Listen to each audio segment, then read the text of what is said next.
भगवान कृष्ण द्वारिका पहुंचते हैं। द्वारिका की प्रजा में बड़ा आनंद, बहुत दिन के बाद भगवान आए।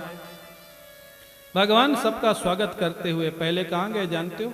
माता पिता के महल में। पुत्र बहुत दिन के बाद अगर विदेश से आवे तो पहले माता पिता से मिलना चाहिए। हाँ? पत्नी परिवार से के साथ तो रहना ही है जीवन में, ये मर्यादा है। देवकी वसुदेव के महल में गए, प्रणाम किया, उनका सुख समाचार पूछा। उसके बाद पटरानियों के महल में जाकर के भगवान कृष्ण प्रेम पूर्वक रहने लग गए।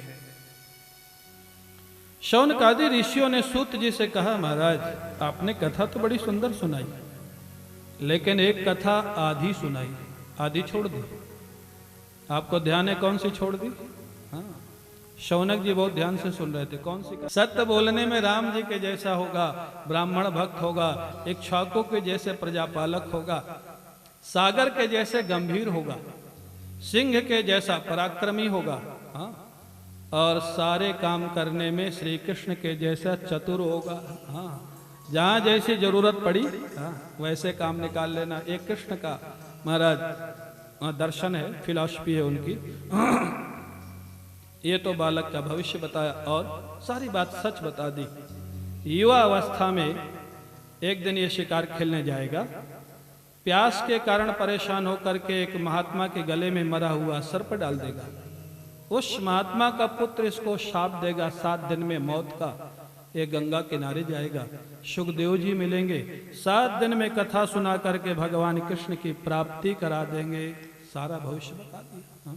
ज्योतिष का जानकार ठीक हो, भविष्य तो बता दिया, लेकिन हमारे जो गुरु जी कहते हैं अब ये पता तो लग गया कि मरा हुआ सर्प डालेगा, शाप होगा, लेकिन इस समस्या का निदान तो नहीं हो सका, वो तो हुआ ही। तो अगर भविष्य बताने वाला भी कोई मिल गया और समाधान नहीं है तो भी पूछने से ज्यादा फायदा नहीं है।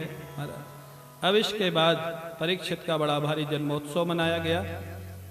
इधर महाभारत के समय विदुर जी गए हुए थे तीर्थ यात्रा में, लौट के आए जब महाभारत खत्म हो गया। धृतराष्ट्र और गांधारी बचे थे, युधिष्ठिर राजा थे। धृतराष्ट्र को एकांत में जाकर के विदुर ने कहा, तुम्हारे 100 पुत्र मार दिए गए, भीमसेन तुमको अपमानित करके भोजन देता है, अब तुम्हारे जीने का उद्देश्य क्या है? यहाँ क्यों रह के जी रहे हो? हस्तिनापुर में भजन करो गंगा किनारे जाकर। ये जीने की आशा, परिवार की ममता बड़ी कठिन होती है। हाँ? घर वाले नहीं पूछें तो भी, हाँ, महाराज महात्मा समझावे तो महात्मा को ही उल्टा समझाने लग जाएंगे। महात्मा अगर बोले कि अब भजन करो, घर परिवार सब काम संभाल रहा है, बोले महाराज आखिर बच्चे तो हमारे ही है ना, आपको क्या समस्या है? पूज्य स्वामी बामदेव जी महाराज एक बार अलीगढ़ जिला में कहीं भिक्षा मांगने गए थे। और 75 साल का बूढ़ा दरवाजे पे बैठा था। 5 साल का उसका पौत्र ग्रांडसन अपने हाथ में जूता लिए उसके सिर पे मार रहा था, वो रो रहा था। स्वामी जी ने कहा कि अब तू क्यों रोता है, वृंदावन पास में जाके भजन कर। वो रोना बंद कर दिया। स्वामी जी से कहा, सिर मेरा है, पौत्र मेरा है, मेरे को मार रहा है, आपको क्या तकलीफ है इसमें? अब ऐसे व्यक्ति को आप कैसे समझा सकते हैं? हाँ? अगर उसको जूता खाने में भी आनंद आ रहा है तो आप उसको नहीं समझा सकते। और होता है महाराज, क्या करेंगे? धृतराष्ट्र की वही दशा थी। भीमसेन लोग अपमानित करके रोज भोजन देता था, जाओ उस कुत्ते को भोजन दे दो, यही शब्द प्रयोग करता था। आप कहेंगे पांडु पुत्र ऐसा व्यवहार करते थे क्यों? महाभारत में कथा है, जब 100 पुत्र मार दिए गए धृतराष्ट्र के, और संयोग ऐसा था कि भीम के हाथों ही मारे गए सब, दुशासन दुर्योधन सब।